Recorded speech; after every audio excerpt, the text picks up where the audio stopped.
ছাদে আসার পরেই দেখি বেশ কিছুদিন আগে যে জবা গাছ দুটো রিপোর্ট করেছিলাম সেগুলোর গোড়ায় কিছু ঘাস হয়ে গেছে, সেগুলো একটু পরিষ্কার করে দিলাম। চলো বন্ধুরা, এবার যাওয়া যাক ছাদ বাগানে আসার মেন উদ্দেশ্যে, মানে আজ কিছু গাছ আমি বসাবো। আগের দিন তো দেখেছিলে বেশ কিছু আনারস আমি বসিয়েছিলাম, আর আজকে এই পুরনো ক্যারেটটার মধ্যে যেটাই আনারস ছিল সেটা তো আগের দিন হারভেস্ট করে নিয়েছি।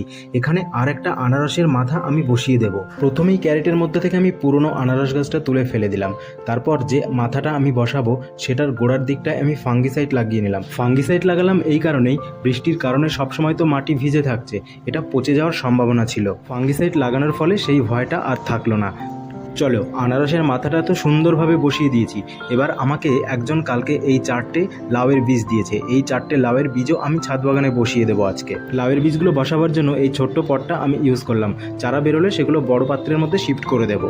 তো চলো বন্ধুরা, আজ এ পর্যন্তই। দেখা হবে নেক্সট গার্ডেনিং ভিডিওতে। সবাই ভালো থাকবে, সুস্থ থাকবে।